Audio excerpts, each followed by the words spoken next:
এতগুলা ছেলে পেলে আমাকে মারলো মারলো, মাথা ফাটাইলো, হাত পা ভেঙে দিল, এই পিছনে রড দিয়ে বাইরাইলো।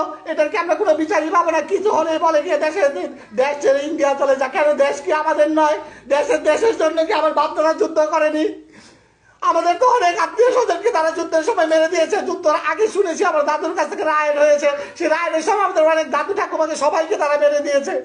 আমরা কি দেশের মধ্যে সারা বছরই এভাবে নির্যাতিত হতে থাকবো? এমন ভাবে মারলো আমরা। আমারে মনে করেন আমার মোবাইল নিয়ে গেছে, নিয়ে গেছে 10-15টা ছেলে পেলে মিলে আমাকে মারছে। আমাকে যদি মানুষজন বাইরে থেকে না আসতো আমাকে তারা মেরেই দিত, একদমই মেরে দিত। দেখেন এই যে টিস্যু, রক্তের টিস্যু গুলা, ঠিক আছে? কিছু হলেই বলে গিয়েছে দেশ ছেড়ে ইন্ডিয়া চলে। কেন? দেশ কি আমার নয়? আমার বাপদাদা নয়? আমার বাপদাদা কি দেশের জন্য যুদ্ধ করেনি? আজ বাংলাদেশের নাজুক পরিস্থিতি থেকে আমি দেশের বিরুদ্ধে অবশ্যই কিছু বলতে চাচ্ছি না, শুধু বিচার চাচ্ছি। আমরা যেন ন্যায় বিচার পাই, আমরা যেন শুধু ন্যায় বিচার পাই। এই রক্ত মাখা টিস্যু যেন ন্যায় বিচার পায়, রক্ত মাখা টিস্যু যেন ন্যায় বিচার পায়। আজকে আমরা হিন্দু বলে ইসকন করি, বলে ইসকন কি? ইসকন সম্পর্কে তারা জানেই না কিছু। ইসকন কি প্রতিষ্ঠান সেই সম্পর্কে তারা না জেনে বাজে মন্তব্য করে। এমন ভাবে মারলে আমাকে মেরেই দিত। এই যে রক্তের টিস্যু গুলো, আরো অনেক রক্ত ছিল। এখন আমি যাবো হসপিটালে ডাক্তার দেখাতে, আমি পুলিশ কমপ্লেন করতে, পুলিশ কমপ্লেন তারা করতে দিচ্ছেন আমাকে। দেখেন এই যে আমাকে মারছে, এই যে রক্ত শুকিয়ে কাঠ হয়ে গেছে, রক্ত শুকিয়ে কাঠ হয়ে গেছে। আমার ডান পাটা দেখেন ভেঙে দিয়েছে। একজন না করলে আমি তো বুঝবো না কি হয়েছে। আমি পা দিয়ে হাঁটতে পারতেছি না। আমার ছোট দুইটা বাচ্চা হাউত মাউত করে চিৎকার, আমার ছোট দুইটা বাচ্চা হাউত মাউত করে চিৎকার, যা বাবাকে মেরে দিল, পাপাকে মেরে দিল। আমি তো ছোট বাচ্চা দুইটা কিনে রাস্তার মধ্যে যাচ্ছিলাম ওদের ওই প্রতিষ্ঠানে যাওয়ার পরে, তো মনে করে আমি তো যুদ্ধ করতে যাই, মারামারি করতে গেলে তো আমি তো ছোট দুইটা বাচ্চা কিনে কখনোই যেতাম না। এত রক্ত জড়ালে। এর আগে ওই ছেলেটা আমাকে মারতে চাইছে, এর আগেও কি জানি নিয়ে কথা হয়েছে। ও আমাকে আমি হিন্দু বলে, ঠিক আছে, আমাকে মেরে দিবে, উমুক করবে, তুমুক করবে, চারাল টারাল যা আছে মুখ দিয়ে যা তা বলছে।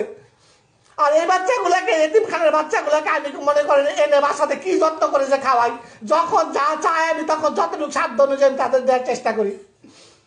দেশবাসীর কাছে এবং পৃথিবীর কাছে বিচার চাই। আমরা বাংলাদেশের নাজুক পরিস্থিতিতে থেকে যদি আমরা ঠিক মতো কথা বলতে না পারি, এবং আমার কাছে পুলিশ কমপ্লেনও করতে দিচ্ছে না, তা আমি কি করবো? কোথায় যাব? আপনারা যারা ফেসবুক লাইভটা দেখতেছেন তারা সবাই একটু লাইভটা শেয়ার করেন। এমন ভাবে মারলো আমারে।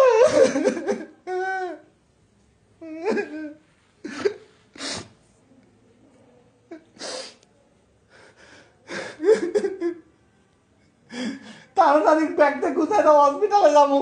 আমার এই ছোট দুইটা বাচ্চা, আমার বউ ডরে কথা কয় না, ওরা যদি মারে, ঠিক আছে? আমার বউ মনে করেন কথা কয় না যদি আমার বউকে মারে। আমরা কি দেশের মধ্যে সারা বছর এইভাবে হিন্দু বলে নির্যাতিত হতে থাকবো? শুধু আমাদের হিন্দুদের জন্য কি দেশে কোনো আইন নাই, আদালত নাই? আমাদের দেশে কি কোনো বিচার পাবো না আমরা?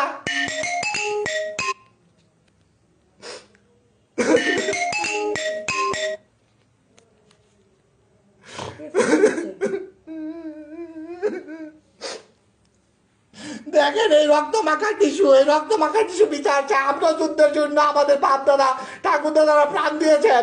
যুদ্ধের সময় দেখেছি আমরা হিন্দুগুলা ধরে ধরে ধরে ধরে বাংলাদেশে হত্যা করেছে। যুদ্ধের সময় দেখেছি বাংলাদেশে হিন্দুগুলাকে ধরে ধরে ধরে ধরে হত্যা করেছে। এখনো হিন্দুরা নির্যাতিত হতে থাকবে, তা আমরা যাবো কোথায়? কিছু হলে বলে ভারত চলে যায়। কেন? ভারত কি আমাদের দেশ নাকি? আমাদের দেশ বাংলাদেশ। আমরা বাংলাদেশে সুখে শান্তিতে সবাই মিলেমিশে থাকতে চাই। আমরা দেশ ত্যাগ করতে চাই না।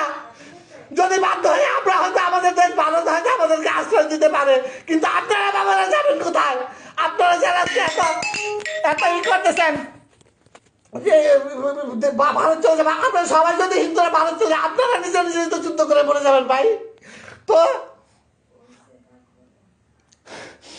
এর কি কোনো বিচার পাবো না আমরা?